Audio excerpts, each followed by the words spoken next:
Era uma noite de quarta-feira na reunião de doutrina, quando o irmão que presidia leu aquelas palavras que parecem simples, mas que cortam como espada de dois gumes. O Senhor é cheio de misericórdia e piedoso, tardio em irar-se e grande em benignidade. Salmo 1:4-5. 8. A irmã Maria, mãe da jovem Ana, abaixou a cabeça e as lágrimas escorreram sem controle. Não era a primeira vez que ela ouvia aquele versículo, mas naquela noite, parecia que Deus estava falando diretamente com ela. Ana, sua filha de 19 anos, há mais de 2 anos se cortava compulsivamente. Braços, pernas, às vezes até o ventre. As cicatrizes eram muitas, algumas ainda vermelhas, outras já brancas, como marcas de uma guerra que só ela conhecia. Maria não sabia mais o que fazer. Já tinha levado a filha a médicos, psicólogos, já tinha chorado aos pés da cama dela implorando para que parasse. Mas Ana só respondia com um silêncio pesado, como se carregasse um fardo que nem ela mesma conseguia explicar. Até que naquela noite, depois da reunião, a irmã Maria se aproximou do irmão mais velho da congregação e com voz trêmula pediu: "Irmão, ore por minha filha. Não aguento mais ver ela se destruindo assim." O irmão, sem hesitar, colocou a mão no ombro dela e disse: "A Deus nada é impossível. Vamos orar juntos agora mesmo." E oraram. Não foi uma oração curta, daquelas que se faz por obrigação. Foi uma súplica que veio do fundo da alma, com lágrimas, com gemidos que nem palavras tinham. O irmão clamou: "Senhor Jesus, tu que saraste os leprosos, que expulsaste demônios, que ressuscitaste mortos, olha para esta jovem. Ela é tua, Senhor. Quebra estas correntes que a aprisionam. Dá-lhe paz, dá-lhe força, faz com que ela sinta teu amor de uma maneira tão real que não consiga mais se machucar." Maria chorava, os outros irmãos que ficaram por perto também se uniram em oração, e parecia que até as paredes da sala de reunião tremiam com a intensidade daquele clamor. Ana não estava presente naquela noite. Ela havia ficado em casa, trancada no quarto, como de costume. Mas enquanto os irmãos oravam por ela, algo estranho aconteceu. De repente, ela sentiu um calor no peito, como se uma mão invisível a estivesse abraçando. Não era uma sensação física, mas algo tão real que ela chegou a olhar para os lados, como se esperasse ver alguém ali. E então, sem entender direito por que, ela pegou a lâmina que guardava na gaveta, aquela que já tinha usado tantas vezes, e pela primeira vez em anos, sentiu nojo. Um nojo tão forte que jogou o objeto no lixo com força, como se estivesse se livrando de um veneno. No dia seguinte, quando Maria chegou em casa, encontrou Ana sentada na sala, com os braços descobertos, algo que ela não fazia há muito tempo. A mãe quase desmaiou ao ver, não havia novos cortes. Ana olhava para as próprias mãos, como se não acreditasse no que estava vendo. "Mãe, eu não sei o que aconteceu ontem", ela disse, com a voz quebrada. "Mas eu não consegui, não tive vontade. Pela primeira vez eu não quis me cortar." Maria caiu de joelhos e começou a chorar, agradecendo a Deus em voz alta. Ana, confusa, mas com um brilho nos olhos que não estava ali há anos, perguntou: "Será que Deus ouviu as suas orações?" E Deus não só ouviu como continuou agindo. Nos dias que se seguiram, Ana começou a sentir uma paz que não entendia. Não era que os pensamentos ruins tinham sumido completamente, eles ainda vinham como ondas, mas agora ela conseguia resistir. Uma noite, enquanto lia a Bíblia, algo que não fazia há muito tempo, ela parou no Salmo 34, 18. "Perto está o Senhor dos que têm o coração quebrantado e salva os contritos de espírito." Aquelas palavras foram como bálsamo. Ela chorou, mas desta vez eram lágrimas de alívio. "Deus está perto de mim", ela pensou. "Mesmo eu sendo assim, Ele não me abandonou." Na próxima reunião de doutrina, Ana foi. Não foi fácil. Ela sentia vergonha das cicatrizes, tinha medo do que os irmãos iriam pensar. Mas quando entrou, foi recebida com um abraço apertado da irmã Clara, uma das mais idosas da congregação. "Minha filha, como é bom te ver aqui", disse Clara, sem fazer nenhuma pergunta, sem nenhum julgamento. Aquele gesto simples quebrou algo dentro de Ana. Ela percebeu que na igreja, não era uma doente ou uma problema, era uma filha de Deus amada, apesar de tudo. Com o tempo, Ana começou a participar mais. Não foi de um dia para o outro, mas aos poucos. Ela se sentava nos fundos, ouvia os hinos, prestava atenção nas palavras dos irmãos mais velhos. Uma vez, o irmão que presidia falou sobre a história do homem que tinha uma mão mirrada, Marcos 3, 1-5. Jesus não perguntou se ele merecia ser curado. Não pediu para ele provar que tinha fé. Jesus simplesmente estendeu a mão e disse: "Estende a tua mão." E o homem foi curado. Aquelas palavras ecoaram em Ana. "Será que Jesus também está me dizendo para estender a minha mão?" Ela pensou. "Mesmo com todas estas cicatrizes?" E então, numa noite de oração, Ana se levantou. Tremia, mas se levantou. Foi até a frente onde os irmãos estavam de joelhos e disse com voz baixa: Irmãos, peço que orem por mim. Eu me machucava muito, mas Deus tem me livrado. Peço que orem para que Ele complete esta obra em mim. Não houve murmúrios, não houve olhares de espanto. Houve silêncio, respeito, e então mãos se estenderam sobre ela enquanto os irmãos clamavam: Senhor, nós te agradecemos por esta irmã. Tu a livraste das garras do inimigo, e nós cremos que vais completá-la, sim, Senhor. Dá-lhe forças para continuar, enche-a do teu espírito. Ana chorava, mas desta vez era diferente. Era como se cada lágrima lavasse um pouco da dor que ela tinha guardado por tanto tempo. Quando se levantou, sentiu algo que não sentia há anos: esperança. Não uma esperança vaga, mas uma certeza de que Deus estava com ela, que Ele não a deixaria cair novamente. E de fato não deixou. Os dias se passaram, e os cortes pararam. Não foi um processo fácil. Havia dias em que a tentação voltava com força, dias em que ela tinha que orar até tarde, chorando, pedindo forças. Mas agora ela tinha algo que não tinha antes: uma congregação que orava por ela, irmãos que a apoiavam, e acima de tudo, a presença de Deus, que ela agora sentia de maneira real. 1 ano depois, Ana estava batizando.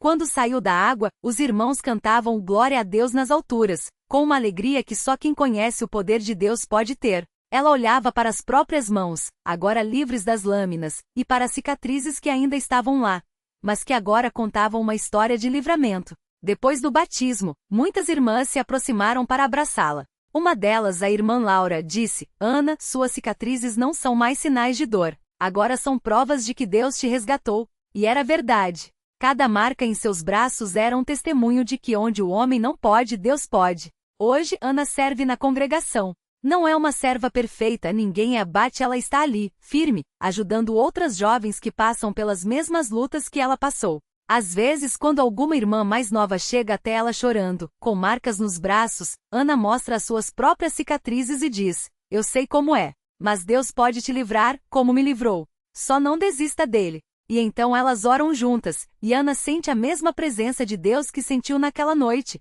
quando uma mão invisível a segurou e não a deixou cair. A mãe de Ana, irmã Maria, sempre que conta este testemunho, chora de gratidão. Eu quase perdi minha filha, ela diz.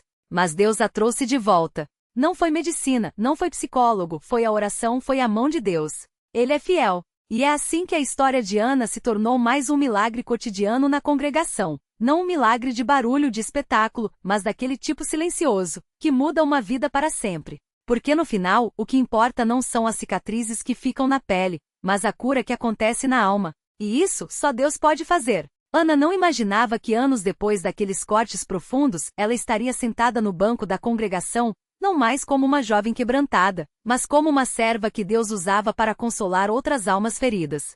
Não era fácil. Havia noites em que as memórias voltavam como ondas, e o desejo de se machucar novamente ardia como fogo. Mas ela aprendeu a correr para os pés de Jesus nessas horas. Não com palavras bonitas, mas com um clamor sincero: Senhor, eu não aguento.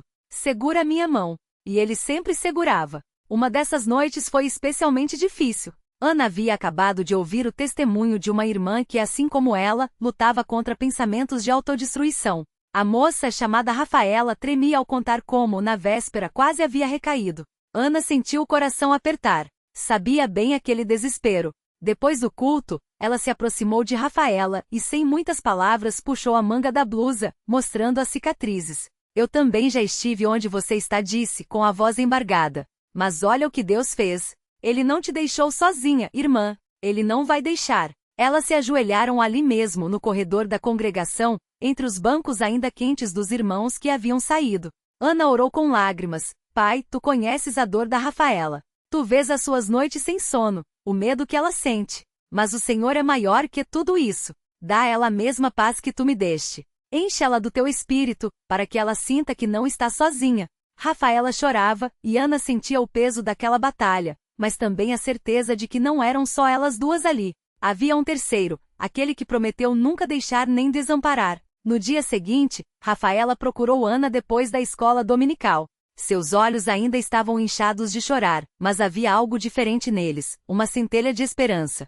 Irmã Ana, ontem à noite, depois que a senhora orou, eu senti uma coisa, como se alguém tivesse me abraçado. E hoje, quando acordei, não tive vontade de me cortar. É a primeira vez em meses. Ana sorriu, sabendo que não era ela quem merecia aquele crédito.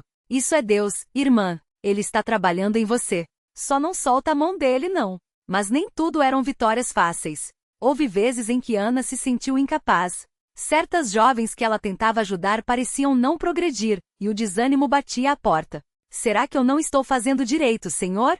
Ela perguntava em oração. Foi numa dessas noites de dúvida que o irmão Paulo, um ancião da congregação, a chamou para uma conversa. Ele não falou muito, mas o que disse marcou Ana para sempre. Filha, Deus não te chamou para salvar ninguém. Ele te chamou para ser um vaso nas mãos dele. Você planta, rega, mas é Deus quem dá o crescimento. Não carrega esse peso sozinha.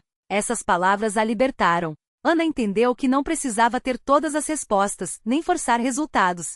Bastava ser fiel, estar disponível e confiar que Deus agiria no tempo certo. E ele agia. Pouco a pouco, ela viu irmãs que antes viviam em trevas começarem a sorrir, a participar dos cultos, a buscar a Deus com sinceridade. Não era um caminho rápido, mas era real. Um dos momentos mais marcantes foi quando Ana recebeu uma carta anônima na caixa de correspondência da congregação. Dentro, havia um bilhete escrito à mão. Irmã Ana, eu não tenho coragem de falar com você pessoalmente, mas quero que saiba que por causa do seu testemunho, eu parei de me cortar. Não é fácil, mas estou lutando. Obrigada por não desistir de mim. Ana segurou aquele papel contra o peito e chorou. Mais uma vez, ela viu a fidelidade de Deus. Ele usava até as suas fraquezas para abençoar outras vidas. A mãe de Ana e irmã Maria muitas vezes a observava de longe, enquanto a filha conversava com as jovens após os cultos. Ela se lembrava dos dias em que Ana se trancava no quarto, em que as lâminas eram escondidas pela casa, em que o medo de perdê-la era uma sombra constante. Agora via a filha abraçando outras moças, orando com elas, compartilhando a esperança que um dia lhe foi dada. Deus não só salvou a minha filha, ela costumava dizer às irmãs, ele a transformou numa pescadora de almas. Quem diria que aquelas cicatrizes se tornariam um farol para tantos? Ana também aprendeu que a batalha não era só contra a autodestruição, mas contra a vergonha. Muitas jovens se envergonhavam de suas marcas, de seus pensamentos, e isso as impedia de buscar ajuda. Por isso, ela começou a falar mais abertamente sobre o assunto nas reuniões de jovens, sempre com sabedoria e discernimento. O inimigo quer que a gente se esconda na culpa, ela dizia. Mas Jesus não veio para os que estão bem, veio para os quebrantados. Se você está ferida, venha a ele. Não tenha vergonha. E as jovens vinham. Algumas tímidas, outras desesperadas, mas todas encontrando em Ana alguém que entendia sua dor sem julgá-las. Uma delas, a irmã Juliana, chegou a confessar, eu achava que era a única que fazia isso, que era um monstro. Mas quando ouvi a irmã Ana falando, senti que não estava sozinha.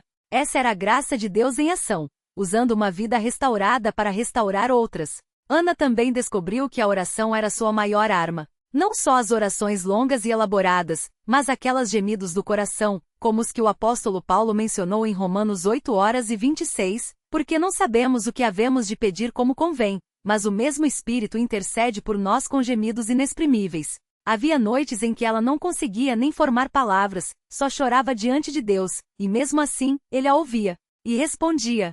Um dia, durante um culto de oração, Ana sentiu um peso no coração para interceder por uma irmã que ela nem conhecia direito. Era a irmã Sofia, que há meses não aparecia na congregação. Ana não sabia o motivo, mas algo a impelia a orar. Senhor, onde quer que ela esteja, alcança ela. Não deixa o inimigo roubar a sua fé. Dias depois, Sofia apareceu no culto, visivelmente abalada. Depois do serviço, ela procurou Ana e, entre lágrimas, contou que havia estado à beira de desistir de tudo, até da vida. Mas na noite mais escura, eu senti uma força me puxando de volta. Não sei explicar, mas foi como se alguém estivesse orando por mim. Ana abraçou-a, sabendo que Deus havia respondido àquela intercessão silenciosa. Com o tempo, Ana entendeu que sua luta não tinha sido em vão. Cada corte que ela fizera, cada noite de angústia, cada lágrima derramada, tudo isso Deus usaria para a glória dele. Não para que ela ficasse presa ao passado, mas para que outras almas vissem que mesmo nas trevas mais profundas, há uma luz que nunca se apaga. Hoje, quando Ana olha para suas cicatrizes, não vê mais dor. Vê um lembrete de que Deus é especialista em transformar feridas em testemunhos. E ela continua firme, não porque seja forte por si mesma, mas porque aprendeu a se apoiar na força daquele que a resgatou das trevas. Se Deus fez isso por mim, ela costuma dizer às irmãs, Ele pode fazer por você também. Só confia nele. E assim a história de Ana segue sendo escrita não com lâminas mas com orações, não com sangue mas com lágrimas de gratidão, não com desespero, mas com uma esperança que não falha. Porque no final, o que importa não é o que o mundo vê mas o que Deus faz. E Ele está fazendo, a cada dia, milagres silenciosos nas vidas daqueles que o buscam de todo o coração. A vida de Ana não mudou da noite para o dia. As tentações de voltar aos velhos hábitos ainda batiam à porta do seu coração, como um vento frio que insiste em entrar pelas frestas de uma janela mal fechada. Mas agora ela tinha algo que antes não possuía, uma comunidade que orava por ela, irmãs que a vigiavam em amor e, acima de tudo, a certeza de que Deus não a abandonaria. Não era uma questão de força própria, mas de rendição. Cada vez que a vontade de se cortar voltava, ela corria para os pés do Senhor, não com palavras bonitas, mas com um clamor sincero: Senhor, eu não aguento sozinha. Segura a minha mão. E Deus respondia. Não sempre com uma voz audível, nem com um sinal no céu, mas de maneiras que só um coração quebrantado poderia reconhecer. Uma irmã que ligava justamente na hora em que a lâmina já estava na mão. Um versículo que saltava aos seus olhos ao abrir a Bíblia ao acaso. Uma paz inexplicável que invadia sua alma depois de minutos de choro no quarto, ajoelhada ao lado da cama. Eram pequenas provas de que ele estava ali mesmo quando ela não sentia. Certa tarde, depois de um culto de oração, Ana se aproximou da irmã Maria, uma serva de Deus já avançada em idade, mas com uma fé que parecia não envelhecer. Irmã, como a senhora faz para não desanimar quando a luta é tão grande? Perguntou, com os olhos úmidos. Maria segurou suas mãos calosas pelo trabalho, e respondeu com a simplicidade de quem já tinha visto muitos invernos da vida: minha filha, não é que a luta acabe. É que a gente aprende a lutar de joelhos. Cada vez que o inimigo vem com uma tentação, a gente responde com uma oração. Cada vez que ele sussurra, você não vale nada, a gente grita, mas Cristo me valeu o seu sangue. Ana guardou aquelas palavras como um tesouro. Os dias se passaram, e Ana começou a perceber que sua batalha não era apenas contra um hábito, mas contra uma mentira que havia se enraizado em sua alma, a de que ela não merecia amor nem de si mesma nem de Deus. Mas a palavra do Senhor ia desmontando essa falsidade pouco a pouco. Vocês foram comprados por preço, glorifiquem, pois, a Deus no corpo e no espírito de vocês, que pertencem a Deus. 1 Coríntios 6:20. Aquela verdade doía porque exigia que ela se visse como Deus a via, valiosa, redimida, amada, não por mérito próprio, mas por graça. Uma noite, enquanto lia o Salmo 34, um versículo saltou aos seus olhos: perto está o Senhor dos que têm o coração quebrantado e salva-os de espírito oprimido. Salmo 34:18. Ela fechou a Bíblia, ajoelhou-se e chorou como uma criança. Não eram lágrimas de dor, mas de alívio. Pela primeira vez, sentiu que não precisava se punir para ser perdoada. O perdão já estava ali, estendido na cruz, esperando que ela o aceitasse. Aquela noite marcou um divisor em sua vida. Ela quebrou a última lâmina que guardava escondida no armário e a jogou no lixo, não como um gesto de autoconfiança, mas como um ato de fé. Não preciso mais disso, Senhor. O Senhor é a minha cura. Mas o inimigo não desiste fácil. Alguns dias depois de um desentendimento com uma amiga na igreja, a velha voz voltou a sussurrar: você não pertence aqui. Eles só fingem se importar. Você sempre será um peso. Ana sentiu o peso da tentação como uma pedra no peito. Mas desta vez, em vez de ceder, ela pegou o telefone e ligou para a irmã Clara, uma das obreiras mais jovens da congregação. Irmã, eu tô fraquejando, confessou com a voz trêmula. Clara não deu sermões. Não minimizou sua dor. Só disse: vem aqui em casa agora. A gente vai orar juntas. E assim fizeram. Duas irmãs, ajoelhadas na sala, clamando pelo mesmo sangue que as havia lavado. Quando Ana saiu dali, a opressão tinha se ido. Não porque o problema tinha sumido, mas porque ela havia aprendido que não precisava carregar sozinha. Com o tempo, Ana começou a compartilhar seu testemunho nas reuniões de jovens, não com orgulho, mas com humildade, sabendo que sua história poderia ser uma âncora para alguém que estava se afogando nas mesmas águas. Eu não sou diferente de vocês, dizia, olhando nos olhos de cada um. A diferença é que eu aprendi que quando a gente não tem forças, Deus dá as dele. Não é sobre a gente ser forte. É sobre a gente ser dependente. E as lágrimas que caíam dos olhos daqueles jovens enquanto ela falava eram a prova de que o Espírito Santo estava trabalhando. Um domingo, depois do culto, uma moça chamada Juliana, que há meses vinham observando Ana de longe, se aproximou dela. Eu também me cortava, confessou com as mãos trêmulas. Mas hoje, ouvindo a senhora, eu senti que Deus está falando comigo. Eu quero parar, mas não sei como. Ana abraçou-a e, com lágrimas nos olhos, disse: a gente começa de joelhos. Todo dia, toda hora que precisar. Deus não desiste da gente, minha irmã. Ele tá aqui, agora, ouvindo a gente. E ali mesmo, no pátio da igreja, as duas oraram, com outras irmãs se juntando em círculo, intercedendo por Juliana como um dia haviam intercedido por Ana. Os milagres, Ana aprendeu, não são sempre espetaculares. Às vezes, eles vêm na forma de uma noite dormida sem pesadelos. Ou de um dia em que a vontade de se machucar vem, mas a força para resistir é maior. Ou de um sorriso genuíno, depois de tanto tempo sem conseguir enxergar beleza em nada. São milagres silenciosos, mas reais. E ela agradecia por cada um deles, porque sabia que eram provas do cuidado de Deus. Certa manhã, enquanto tomava café com a irmã Sofia, aquela mesma que quase desistira da vida, Ana contou como havia sido difícil os primeiros meses sem se cortar. Às vezes eu sentia como se fosse louca, de tão grande que era a vontade, disse. Sofia, que já estava firme na fé, respondeu com sabedoria: não é loucura, irmã, é guerra. E toda guerra tem batalhas. Mas a vitória já está garantida, porque Jesus já venceu na cruz. A gente só precisa ficar firme nele. Ana sentiu, grata por ter irmãs que entendiam a luta sem julgá-la. Com o passar dos meses, as cicatrizes em seus braços começaram a desbotar, mas as marcas em sua alma se tornaram um mapa de gratidão. Cada linha era um lembrete de onde Deus a tirara. Cada cicatriz, uma história de misericórdia. Ela já não as escondia mais. Não por exibição, mas porque elas haviam se tornado um testemunho vivo de que Deus restaura o que está quebrado. Um dia o irmão Paulo, um dos anciãos da congregação, chamou Ana para uma conversa. Irmã, eu tenho visto o seu crescimento e a sua fidelidade. O Senhor tem usado a sua vida para abençoar muitos aqui.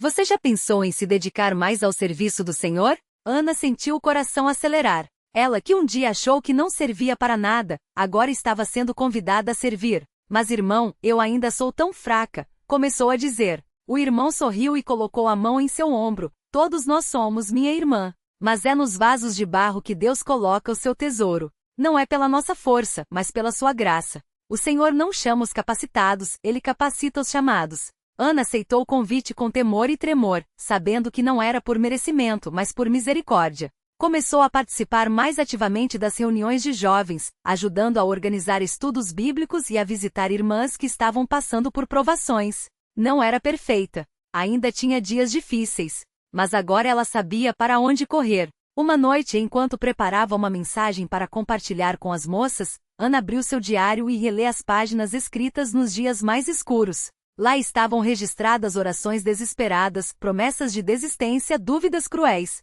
Mas também estavam lá, entre as linhas, as respostas de Deus, um versículo que trouxe paz, um culto em que sentiu o Espírito Santo como fogo, um abraço de uma irmã no momento certo. Ela fechou o diário e sorriu. Senhor, obrigada por não me deixar ir, sussurrou. Obrigada por me mostrar que a minha história não acabou naqueles cortes, mas começou quando o Senhor me segurou. Hoje, quando Ana olha para trás, não vê uma vida marcada pela autodestruição, mas uma jornada de redenção. Não nega o passado, mas o usa como uma ponte para levar outros à esperança. Se Deus pode me tirar daquele poço, diz às irmãs que ainda lutam, Ele pode tirar você também. Não é questão de tempo nem de merecimento. É questão de confiar nele, mesmo quando a gente não enxerga a saída. E assim, a história de Ana continua. Não como um conto de fadas, mas como um testemunho real de que onde o pecado abundou, a graça superabundou. Romanos 5:20. Não há lâminas que possam cortar o amor de Deus. Não há escuridão que possa apagar a sua luz. E cada dia que passa é uma nova prova disso. Porque no final, a vitória não é nossa. É dele. E ele já venceu.